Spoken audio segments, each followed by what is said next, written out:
যখন তোমাদের এই হসপিটালে পোস্টিং পড়বে, প্রফেসররা অনেকটা এজেড হন, অনেকটা খোলামেলা ভাবে প্রফেসরদের সঙ্গে কথা বলা নাও যেতে পারে। Hello everyone, welcome to I need গুরু। আমি তোমাদের Supradip sir, chemistry faculty and mentor. আজকে খুব একটা ইম্পর্টেন্ট টপিক নিয়ে ডিসকাশনের জন্য চলে এসেছি। চয়েস ফিলিং, কে কোন কলেজটা আগে রাখবে, কে কোন কলেজটা পরে রাখবে, সেই প্রেফারেন্স লিস্টটা কিভাবে বানাবে সেটাই ডিসকাস করব, যাতে তুমি তোমার জন্য যেটা বেস্ট কলেজ সেটাতে অ্যাডমিশন নিতে পারো।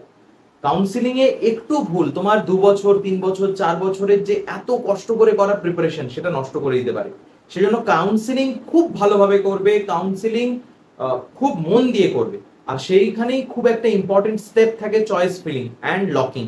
সেটা নিয়ে আজকে ডিসকাস করবো যে কিভাবে নিজেদের অ্যাকর্ডিং, নিজেদের ডিমান্ডের অ্যাকর্ডিং তোমরা প্রেফারেন্স লিস্ট বানাতে পারবে। ওকে, তাহলে শুরু করা যাক আজকের ভিডিও।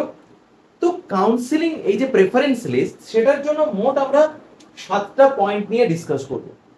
ফার্স্ট পয়েন্ট হচ্ছে ইয়ার অফ এস্টাবলিশমেন্ট, মানে তুমি যে কলেজে ভর্তি হতে চাইছো সেই কলেজটা কবে তৈরি হয়েছে।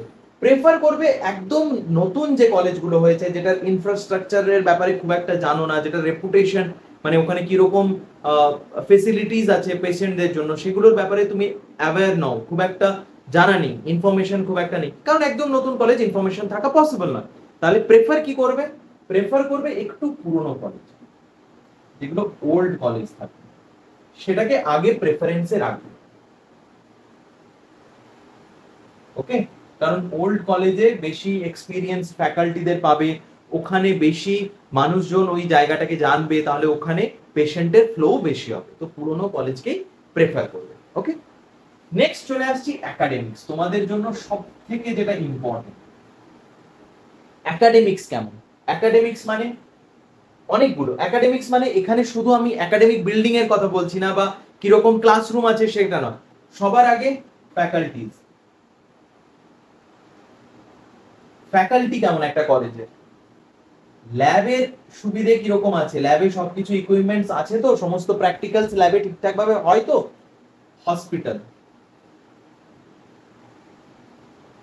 কারণ সেকেন্ড ইয়ার থেকেই তোমাদের হসপিটালে ক্লিনিক্যাল পোস্টিং শুরু হয়ে যাবে।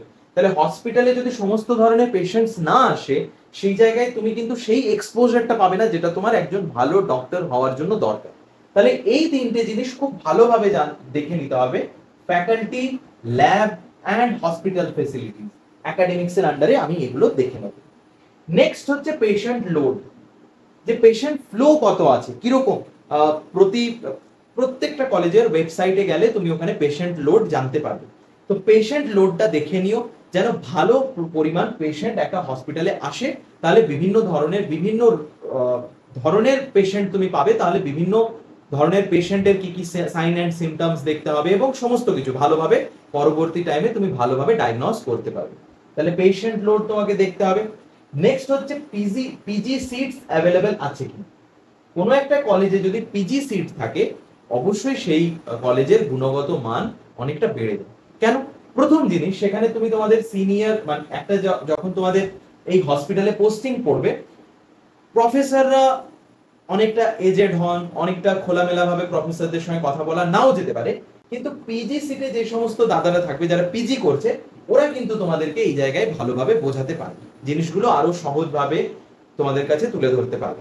নেক্সট কি, পিজি সিটের অ্যাভেলেবিলিটি আছে, তার মানে তখন থেকেই ওই জায়গাতে একটা ভালো অ্যাম্বিয়েন্স প্লাস একটা কলেজের যেটা ক্যাপাসিটি বা কলেজের যেটা আমি বলবো গুণগত মান, সেটা পিজি সিটের তুলনা মানে পিজি সিট দিয়ে আমি বিচার করতে পারি যে পিজি সিট যদি কোনো কলেজে আছে, তাহলে এই কলেজটা কোনো একটা কলেজ যেখানে পিজি সিট নেই তার চেয়ে ভালো।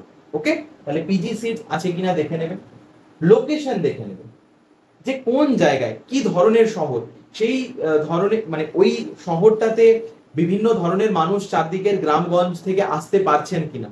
ঠিক আছে, তো যত দূর দূরান্ত থেকে মানুষ কোনো একটা জায়গাতে আসবেন, তত ভেরিয়াস টাইপস অফ পেশেন্টের এক্সপোজার তুমি পাবে, তত ধরনের মানুষের সঙ্গে তুমি ইন্টারঅ্যাক্ট করতে পারবে।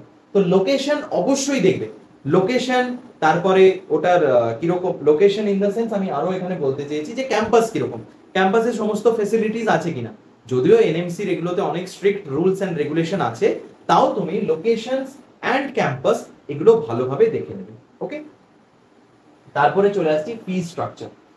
প্রত্যেকটা কলেজের, গভর্নমেন্ট কলেজের তো ছেড়ে দাও, ফিজ নিয়ে তোমাদের চিন্তা করতে হবে না, সেমি গভর্নমেন্ট কলেজে প্রত্যেক কলেজের কিন্তু ফিজ স্ট্রাকচার বিভিন্ন রকম, আলাদা আলাদা রকম। সেই জন্য আগেই ওয়েবসাইটে চেক করে নেবে যে প্রথমে অ্যাডমিশনের সময় কতগুলো সেমিস্টারের টাকা দিতে হবে, ফার্স্ট ইয়ারে কতগুলো দিতে হবে, পরে কতগুলো দিতে হবে। ডিটেল ফি স্ট্রাকচার কিন্তু তোমাদের, ফি স্ট্রাকচার সম্বন্ধে তোমরা যেন ওয়াকিবহল থাকো। প্রত্যেকটা কলেজের ওয়েবসাইটে ফি স্ট্রাকচার প্রোভাইডেড আছে, ওখান থেকে গিয়ে কিন্তু তোমরা দেখে নেবে। নেক্সট কিছু স্টুডেন্টের কনসার্ন হতে পারে যারা ক্লাস 12 পর্যন্ত বাড়িতে থেকে পড়াশোনা করেছো, তাদের জন্য মেনলি এই কনসার্নটা হয় যে ডিসটেন্স, বাড়ি থেকে কত দূরে। শুক্রবার ক্লাস করার পর আমি কি বাড়ি যেতে পারবো, বাড়িতে গিয়ে শনিবার রোববার থাকতে পারবো, দিয়ে সোমবার সকালে বেরিয়ে এসে সোমবারের ফার্স্ট ক্লাসটা অ্যাটেন্ড করতে পারবো? এই ডিসটেন্সের মধ্যে থাকবে তো, অনেকের কনসার্ন থাকে। তো যাদের এরকম বাড়ির কাছে থাকার ইচ্ছে তাদের জন্য এই ডিসটেন্সটাও খুব ইম্পর্টেন্ট হয়ে যায়, সেটা দেখে নিই। ওকে, আরেকটা পয়েন্ট যেটা 8 নম্বর পয়েন্ট তোমাদেরকে দেখতে হবে, যে বন্ড সার্ভিস কিরকম আছে, বন্ড সার্ভিসের রুলস কিরকম আছে তোমার কলেজে। ওকে, বন্ড সার্ভিসে কোনো জায়গায় ইন্টার্নশিপের সার্ভিস থাকে, কিন্তু যেমন এএফএমসি পুনে ওখানে বন্ড সার্ভিস আলাদা। এএফএমসি এর কাউন্সিলিং এন্ড এএফএমসি নিয়ে আমরা একটা ডিটেইল ভিডিও বের করব। এএমসি, বিভিন্ন ডিএমড ইউনিভার্সিটি, জিপমার, এদের বন্ড সার্ভিস কিন্তু আলাদা। তো কোনো কলেজকে যখন ফোকাস করছো সেখানে কত বছরের বন্ড সার্ভিস আছে, এন্ড বন্ড ব্রেক করলে, ধরো তুমি কলেজে অ্যাডমিশন নিয়ে নিয়েছো, কোনো কারণে তুমি সেই কলেজে কন্টিনিউ করতে পারছো না, তখন তোমাকে একটা বন্ড অ্যামাউন্ট দিতে হবে। ওয়েস্ট বেঙ্গলের মোস্ট অফ দ্য কলেজে যেমন সেটা 1 লাখ টাকা। কিন্তু সেন্ট্রাল যে কলেজগুলো আছে সেগুলোতে কত টাকা, কোন কলেজের জন্য, যে কলেজকে তুমি টার্গেট করছো তার বন্ড অ্যামাউন্টটা কত, এই জিনিসগুলো কিন্তু ভালোভাবে জেনে নেবে। ওকে, তাহলে এই 8টা পয়েন্ট থেকে নিজেদের প্রেফারেন্স লিস্ট তৈরি করবে। ফার্স্ট কি, ইয়ার অফ এস্টাবলিশমেন্ট, পুরনো কলেজ আগে চুজ করবে। নেক্সট হচ্ছে একাডেমিক্স, ফ্যাকাল্টি কিরকম, ল্যাব স্ট্রাকচার কিরকম আছে, ল্যাবে সবকিছু, ল্যাব ইকুইপমেন্ট সবকিছু আছে কিনা, আর হসপিটালে প্রপার ইনফ্রাস্ট্রাকচার আছে কিনা। থার্ড হচ্ছে পেশেন্ট লোড, ফোর্থ হচ্ছে পিজি সিট, ফিফথ হচ্ছে লোকেশন, খুব ইন্টেরিয়ারে অবস্থিত না কোনো একটা শহরের মাঝখানে অবস্থিত যে মানুষরা সহজে সেখানে আসতে পারে, সেগুলো কিন্তু দেখে নেবে। নেক্সট হচ্ছে ফি স্ট্রাকচার, 7 হচ্ছে তোমার বাড়ি থেকে ডিসটেন্স কত, আর 8 হচ্ছে বন্ড সার্ভিস। এগুলো হলো। নেক্সট, ওয়েস্ট বেঙ্গলে জেনারেলি যেটা প্রেফার করবে, ফার্স্ট কলেজ কি রাখবে। ফার্স্ট কলেজ যদি আমি কোয়ালিটির দিক দিয়ে বলি, ফার্স্ট কলেজ তোমরা রাখবে এমসি, মানে মেডিকেল কলেজ কলকাতা, বা অনেকে এনআরএসও রাখতে পারো, এনআরএসও রাখতে পারো, ঠিক আছে। সেকেন্ড কলেজ কি রাখবে, সেকেন্ড কলেজ তোমরা রাখবে আরজি কর। থার্ড রাখতে পারো তোমরা এসএসকেএম। ওকে, ফোর্থ তোমরা রাখবে CNMC, and fifth Sagar Dutta. সাগর দত্তর বদলে যদি তোমরা ভাবো যে না আমার বাড়ির কাছে বর্ধমান মেডিকেল কলেজ পড়ছে, আমার বাড়ির কাছে বাঁকুড়া মেডিকেল কলেজ পড়ছে, সেটা তোমরা প্রেফার করতে পারো।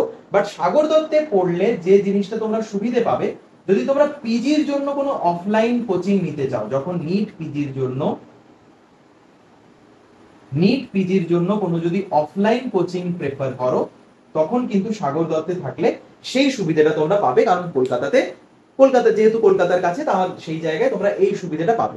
তাছাড়া প্রথম এইগুলো, এই যে 5টা কলেজ কলকাতার, ফার্স্টে এমসিকে, এনআরএস একে যার যেমন ইচ্ছে রাখতে পারো, তারপরে আরজি কর, এসএসকেএম, সিএনএমসি, এগুলো রাখলে সাগর দত্ত, এন্ড তারপরে বাকি যে কলেজগুলো আছে যেগুলো পেরিফেরাল কলেজ, বর্ধমান হয়ে গেল, মেদিনীপুর হয়ে গেল, বাঁকুড়া হয়ে গেল, নর্থ বেঙ্গল হয়ে গেল, এই ধরনের কলেজগুলো যার যেটা বাড়ির কাছে, যার যেটাতে যাতায়াতের সুবিধে এবং এই পয়েন্টগুলো মানে ফ্যাকাল্টি, ল্যাব, হসপিটাল, যার যেটা ডিমান্ড অনুযায়ী ফুলফিল হবে, তোমরা কিন্তু সেই কলেজগুলো প্রেফার করবে।